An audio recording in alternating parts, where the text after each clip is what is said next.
اللہ وحدہ لا شریک نے ارشاد فرمایا والعصر، قسم ہے زمانے کی، اور قسم ہے عصر کے وقت کی، قسم ہے زمانے کی، ان الانسان لفی خسر، ساری انسانیت ہی خسارے میں ہے۔ لو جی سارے ایک ہی پلڑے میں آ گئے۔ یا اللہ کوئی بچا بھی؟ یہ سارے ہی خسارے میں۔ فرمایا الا الذین آمنوا، وہ لوگ جو ایمان لے آئے۔ پوری انسانیت ساری کی ساری خسارے میں ہے، بچے کون؟ ایمان والے۔ یا اللہ یہ سارے ایمان والے بچ گئے یا ان میں بھی کیٹیگری ہے؟ فرمایا ہاں، وَعَمِلُوا الصَّالِحَاتِ، جنہوں نے نیک عمل کیے۔ ہاں جی، مسلمان والا نام رکھ لینے سے بندہ مسلمان نہیں ہوتا، مسلمانوں والے عمل بھی کرنے پڑتے ہیں۔ بھئی نام میرا مسلمانوں والا ہو، نماز میں ایک بھی نہ پڑھوں، قرآن مجھے اتنا بھی نہ آئے کہ میں اپنی نماز بھی پوری پڑھ لوں، جنازہ اتنا بھی نہ آئے کہ اپنے میں بھائی کا، ماں کا، باپ کا، اپنے عزیز رشتہ دار کا بھی پڑھ لوں، اپنے بیٹے کا، اس کا بھی جنازہ پڑھ لوں، اتنا بھی نہ آئے، کلمہ میں نصیحہ پہلے بھی پڑھنا نہ آوے، تو میں کہا مسلمان ہوں۔ وَعَمِلُوا الصَّالِحَاتِ، نیک عمل کرے، دین کو سمجھنے والا ہو، دین پر عمل کرنے والا ہو، شریعت کا احترام کرنے والا ہو، شریعت کا اکرام کرنے والا ہو، روزے آئیں تو روزے رکھنے والا ہو۔ یہ نہیں کہ بیماری کا بہانہ بنا کے روزے ہی چھوڑ جائے، یا کام کا بہانہ کر کے روزے ہی چھوڑ جائے۔ یہ نہیں کہ اے میں زکوٰۃ نہ دے، صدقہ خیرات نہ کرے، یہ تمام کے تمام معاملات بھی کرنے پڑیں گے۔ وَعَمِلُوا الصَّالِحَاتِ، بخشا یہی جائے گا بھائی، باقی اس کا کرم ہے، وہ جس کو چاہے بخشے نہ بخشے، یہ اس کی کرم نوازی ہے، لیکن جو اصول بیان ہو رہا ہے وہ یہی ہے، ایمان لانے کے بعد نیک عمل کریں۔ آمنوا وعملوا الصالحات۔ اچھا جی، یا اللہ نیک عمل بھی کر لیے، بس یہاں پہ بات ختم ہو گئی؟ فرمایا نہیں، وتواصوا بالحق، سیدھی بات کرے، سچی بات کرے، اللہ رسول کی بات کرے، وتواصوا بالصبر، نیکی کی تلقین بھی کرے، برائی سے روکے بھی، اور جو مصیبتیں آئیں، جو اس راستے میں پریشانیاں آئیں، پھر ان کو برداشت بھی کرے۔ کائنات عالم میں جتنے بھی اس وقت اللہ کے نیک بندے گزرے ہیں، ان تمام میں سب سے زیادہ اگر کسی کو تکلیف ہوئی ہے تو میرے آقا کریم علیہ الصلوۃ والسلام کو تکلیف اٹھائی۔ آپ سرکار کی ذات گرامی کی طرف سے، آپ کی صاحبزادیوں کی طرف سے، آپ سرکار دو عالم صلی اللہ علیہ وسلم کی اولاد پاک کی طرف سے، ازواج کی طرف سے، اور دوسرا اپنا اللہ آپ کی خیر کرے نواسوں کی طرف سے۔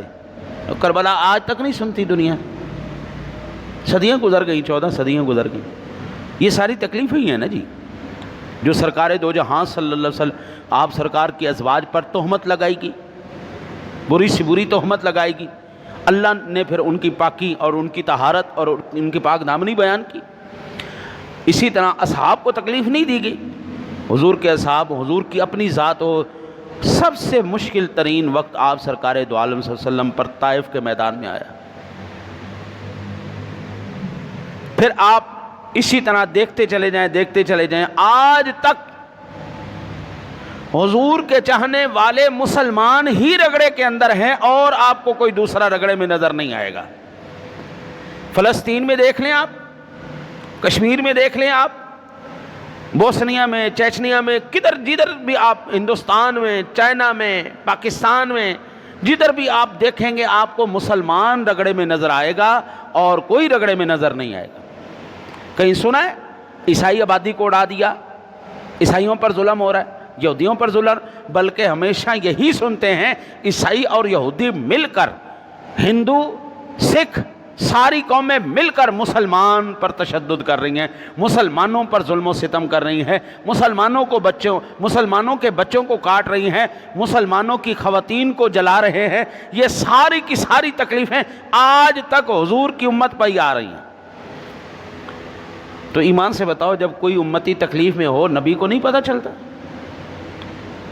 ہمارے تو سارے اعمال آج بھی حضور کی بارگاہ میں پیش ہوتے ہیں، اور نیک عمل کرنے والے سے حضور خوش ہوتے ہیں۔ امت پہ تکلیف کا وقت ہے، آج امت کو متحد ہونے کی، حضور کا دامن رحمت تھامنے کی اشد ترین ضرورت ہے، ورنہ یاد رکھیے اگر آج بھی ہم سچے مسلمان نہ بنیں، آمنوا وعملوا الصالحات وتواصوا بالحق وتواصوا بالصبر والے نہ بنیں، تو پھر یاد رکھیے گا کہ پھر ہمارا قوموں میں قصہ بھی کوئی نہیں رہنا۔ البتہ اللہ وحدہ لا شریک نے ایک مقام پر اور ارشاد فرمایا والذین آمنوا، یہ سورہ محمد ہے، 2 نمبر آیہ مبارکہ ہے، والذین آمنوا وعملوا الصالحات وآمنوا بما نزل علی محمد وهو الحق من ربهم کفر عنہم سیئاتہم واصلح بالہم، اور جو لوگ ایمان لائے، اچھے کام کیے اور اس پر ایمان بھی لائے جو آپ سرکار دو عالم صلی اللہ علیہ وسلم پر نازل کیا گیا، یعنی قرآن پاک، اور دراصل ان کے رب کی طرف سے سچا دین بھی وہی ہے، اللہ نے ان کے گناہ دور کر دیے اور ان کے حال کی اصلاح فرما دی۔ بھائی نجات چاہیے، سکون چاہیے، مصیبتوں سے چھٹکارا چاہیے، بلاؤں سے چھٹکارا چاہیے، قرآن نے نسخہ دے دیا ہے۔ بھائی دیکھو نا جی، ایک بندہ بیماری کی تشخیص کر دے اور علاج نہ بتائے، وہ کیسا طبیب ہے بھائی؟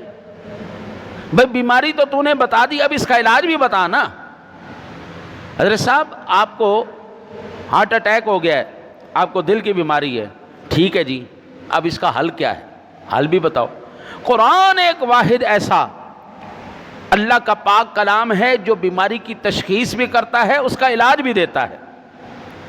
تیرا میرا علاج 100 میں سے 10%، 20%، 50% تک کامیاب ہوگا، لیکن قرآن کا بتایا ہوا علاج 100% بالکل صحیح اور درست ثابت ہوتا ہے۔ اچھا جی، اب جو میں نے یہ دعویٰ کیا ہے کہ جناب